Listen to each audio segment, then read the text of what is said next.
2.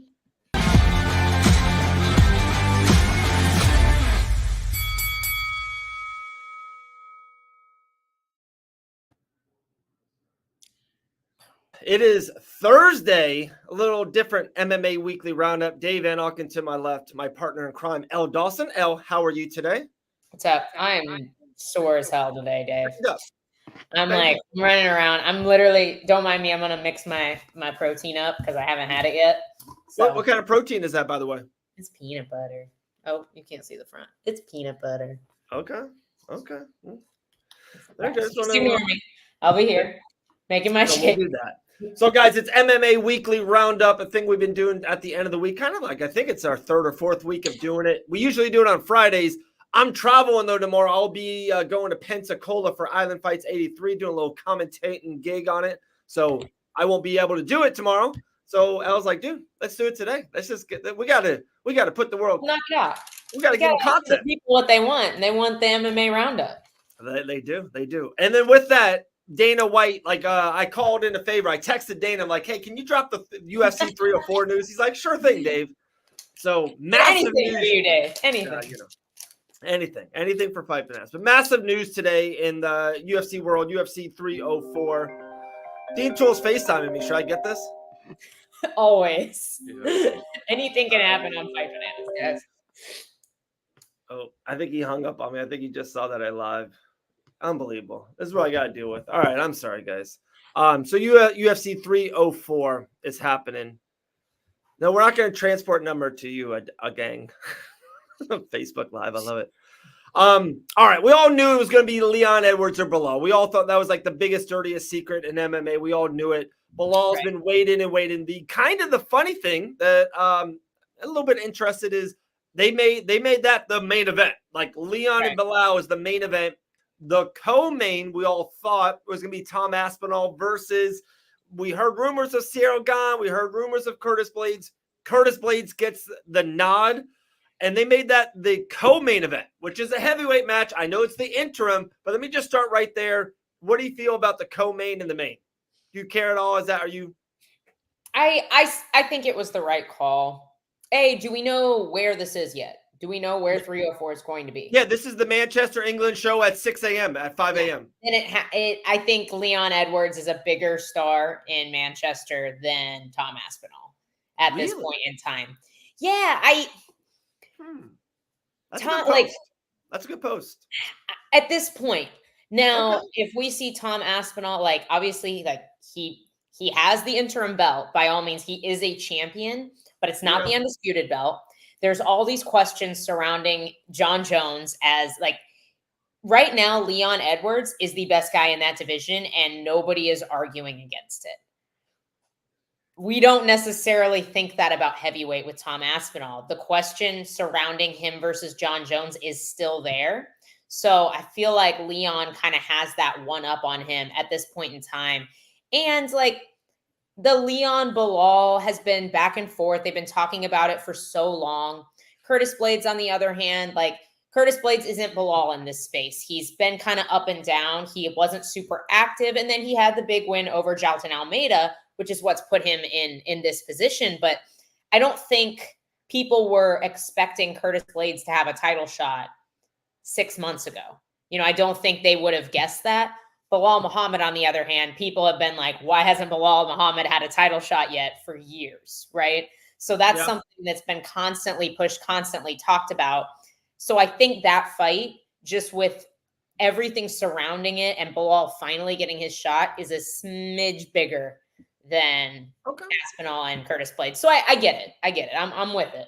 All right, I respect that. We're gonna make a post later on today. Fight Bananas. Who's the biggest star, Leon Edwards or Tom Aspinall? I like that. It's a good discussion.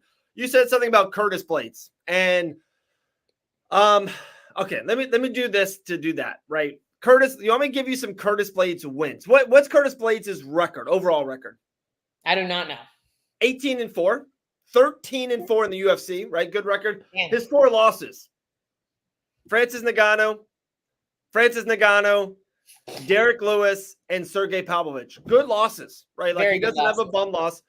His wins are I think they're underrated better than what people think. Like you go through them. One, Jalton Almeida. That, like, to me right now, that is a great win. Really good win. He was an underdog in that fight. I know people are going to be so upset when I say this. He does have a win against Tom Aspinall. He does. He does. Yes, he does. Okay. But 15 seconds, one kick had been thrown. Like, I can't look at that fight and say Curtis Blades is a better fighter than Tom Aspinall because I totally agree. And I think Tom Aspinall is going to be a big betting favorite. So I'm not saying that, but he does have a win against Aspinall. Maybe the check was good. Maybe not. Maybe it was 100% freak accident. Curtis doesn't get 1%. He has a win. Rosenstrike has a win. Volkov, and people kind of like, I feel like Alexander Volkov makes fun of him. He beats a lot of people. Like he beats all those 12 through 20 guys. He can't beat the top 5 guy. Junior Dos Santos, he has a win against Junior Dos Santos, Overeem, Mark Hunt. He has some good wins. Yeah. No, I agree. I think some of his best wins are dated, though. Yeah. You know, I think, like, for the time, like, for that version of that guy that he fought, you know, wasn't necessarily peak version. He has some good wins, but I think Aspinall's recent win over Sergey Pavlovich, of course, shuts that down at this point. With all that being said, like I said, I wanted to give Curtis a little bit of that shine. With all that being said, huge Aspinall. I think you and I both, it's been like, I feel like a year and a half. We've been saying Aspinall is the best heavyweight in the world. And that was before like John made the comeback to heavyweight and then he beat Cyril. Tom Aspinall is the best heavyweight alive. He just is. I don't think anyone beats him. I think he has a really good run coming too, especially we talk about this all the time. You can be a heavyweight for a long time in the UFC. Like, I don't know who's the heavyweight right now that beats Tom Aspinall. Like, I don't know. Honestly, I think the only guy that does it is probably John Jones. And I would pick Aspinall in that fight right now. I would. I think that's a super close fight. I think there's a reason beyond it being a bigger fight why Jones wants to fight Alex Pereira and not Tom Aspinall. Yeah. And it's a way tougher fight for him. Like, it just is. For sure. So very cool. With both of those being said, and I know the fight posters look cool. And I think in a weird way, the MMA community is just happy that Bilal's finally getting this fight. All that being said, I'm going to be honest. And let's call a spade a spade. Those two might be the fight wise. So the worst combination of co-main event and main event. Like, tell me that doesn't have a lot of 25 minutes. That has 50 minutes of cage control for us in Manchester. It does. It has a potential. Tell me how you really feel, Dave. I'm just being honest. I got to be honest with you, Elle. That's what I do. I will admit, especially after seeing the rest of the card, those two fights are not the fights that I'm the most excited for from a shock value perspective and just an entertainment value. So we'll keep on going down the card. The next fight on the card, I'm going to skip because I think Elle and I are going to talk and debate about it the most. The other two kind of was already announced. Giga Chikadze versus Arnold Allen, which is a fun fight, great fight. Probably the best fight on the main card, to be honest. Like, two really good guys, should be action. We might see a stoppage. We might not. That's probably the best fight on the card. Then the flyweight fight, Mokaev versus Cap. Probably the winner probably gets the next title shot. 100%. Probably. So there you go. So that's a fun fight. So 4 good fights. The featured fight on the card is the return of Paddy the Baddy. We all kind of felt that was happening here in Manchester versus Bobby Green. And it looks like Paddy could have went 3-4 different guys. This was a fight that's been talked about for a while. Saw the fight poster. Me and Elle talked a little bit. Elle, what do you think of this fight? I think Dave's insane that he thinks that Paddy Pimblett can beat Bobby Green. Tell me you can't. Paddy looked absolutely horrible against an ancient Tony Ferguson. Thank you, Phil. Absolutely. Bobby is all kinds of wrong for Paddy. He is such a tough matchup. He is a far superior striker, better range control. He's faster. He hits harder. I just don't see Paddy winning this fight. I think if Paddy does take him down, which he could, if he just eats a bunch of shots and falls into the cage, but Paddy doesn't have good wrestling, in my opinion. Like, he does not have high-level wrestling. He has high-level jiu-jitsu, right? And he has very average cage wrestling to implement that jiu-jitsu. And high-level wrestlers have struggled to take Bobby Green down in the past. 100%, Phil. I agree with you. Takedown defense is legit on Bobby. And I think people underestimate his speed. And this is something Grant has talked about from his fight with Bobby, is his punches are so hard to see because of the awkwardness and the speed that they come at you. Dude, I don't think it matters if the crowd is behind Patty here. Like, I don't think a crowd, like, Patty isn't going to will himself into finishing Bobby Green. And I highly doubt he wins a decision against Bobby Green. It's so funny.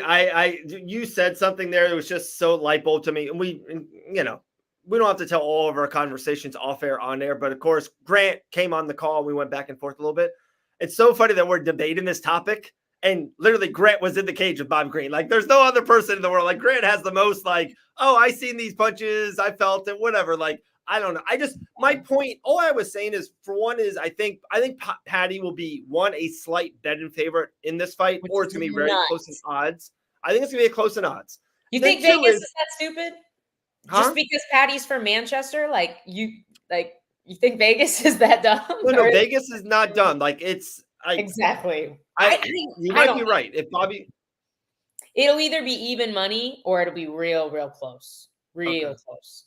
I just don't see it. I think Patty is one of the most overrated guys in the division. And I think we're past the point where people have delusions about Patty Pimblett. There's a reason that everybody and their mom is calling out Patty Pimblett right now. Like, it just doesn't make sense to me that this is a matchup for Patty Pimblett. I think this is a matchup for the UFC.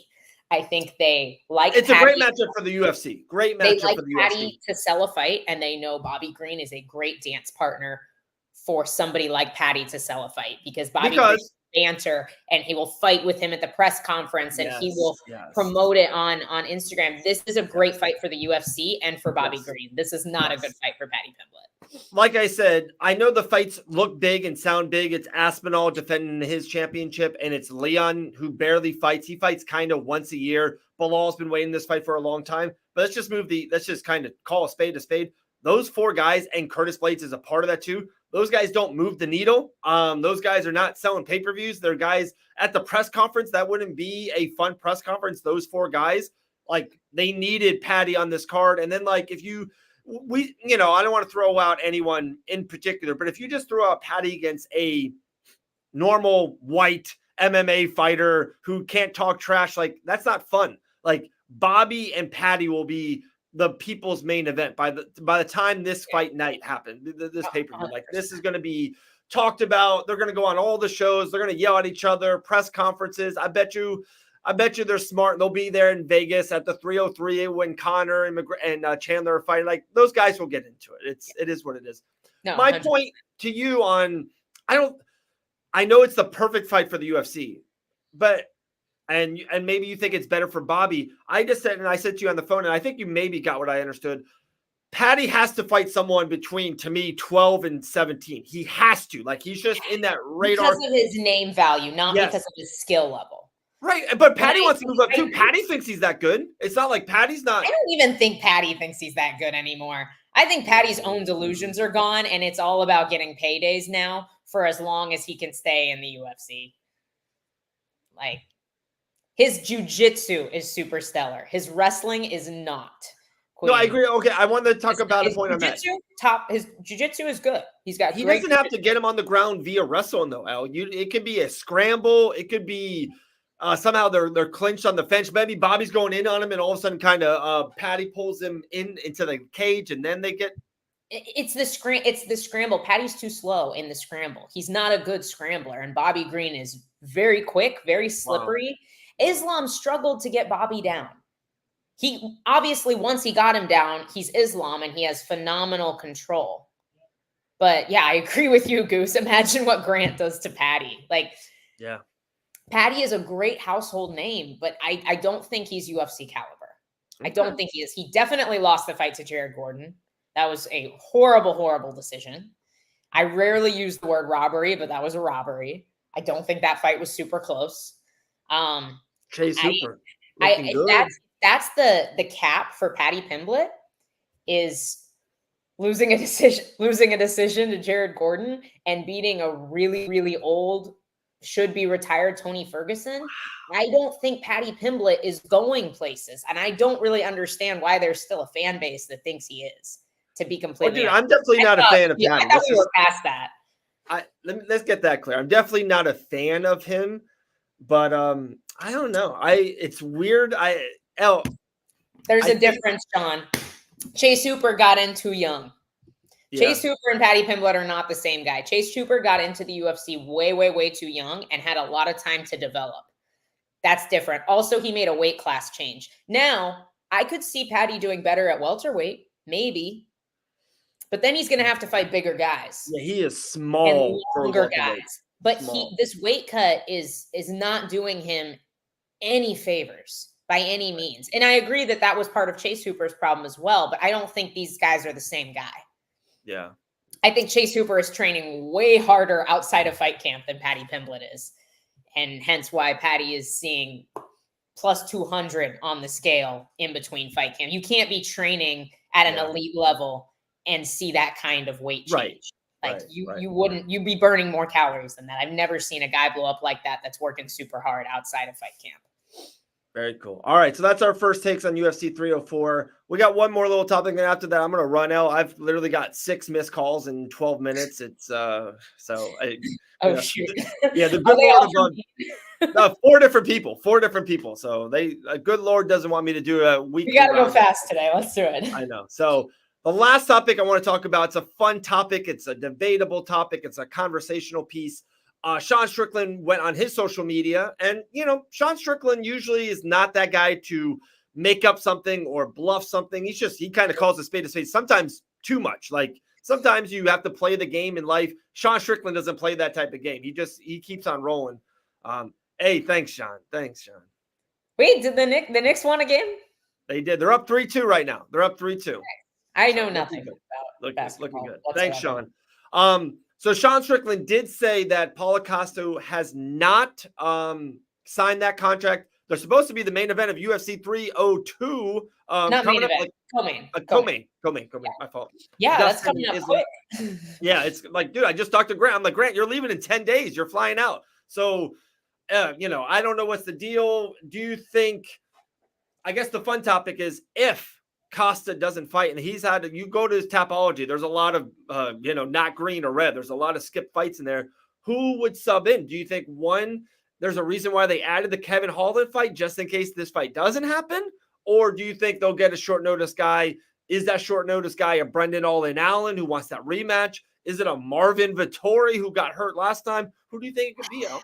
I don't think those guys can do 2 weeks notice. I think they cut too much weight.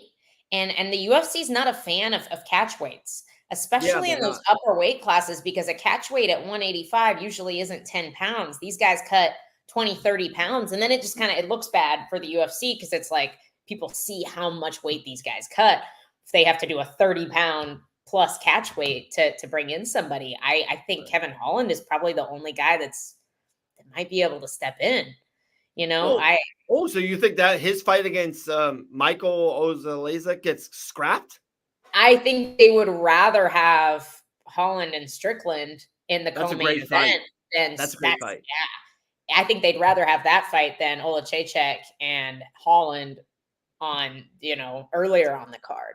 That's so funny. But maybe that fight still happens. I've seen this before too, where like the UFC didn't have like a contract for somebody else, like the week of the fight, and it wasn't the fighter's fault. So I don't know that it's Paulo Costa's fault, but Paulo Costa is also kind of notorious for pulling out of fights. So yeah. It's part of his shtick. Really not this close, right? Like typically more ahead of time, I would think. I don't think he usually is like, it's the week before.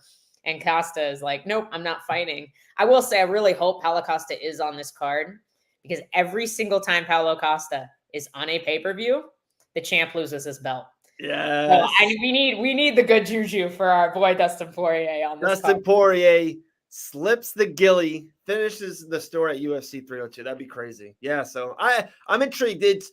where there's smoke, there's fire. It is weird that they just added Kevin Holland to this card because they didn't need to. Like you got Izzy, I mean, you got Dustin and Islam. That's enough. You had a great co-main event. And then even the other fights on the main card are not like phenomenal fights, but they're solid fights. They're good fights. You have Grant that you can move up to a main card fight pretty easily. Right. You have a couple different ones. It came out of nowhere. Like, and that fight doesn't make sense for Kevin Holland either. Like, I don't know. I think the UFC's up to something. I do. Yeah. I can foresee, and it's such a good call by you. I didn't even think that out. I think it could be Kevin Holland versus Strickland. Could happen. I mean, we know Kevin Holland loves a short notice fight. Oh, loves it. He loves the attention he gets from that, and he can make the weight. Even if he wasn't on the card, he can make the weight, but he'll definitely be able to make the weight this way. I kind of feel the same way, Phil, about Hermanson as I do about Brendan Allen or Vettori. I just don't know that they can make the weight that short notice. I'm not sure. Let's go, Dustin. Diamond. That's so funny. I love Paulo Costa too. Yeah. I get that, like, he doesn't fight super often, but I think he's freaking hilarious. I like his brand. He had a really, really great fight against Whitaker. As well. That's why great fight.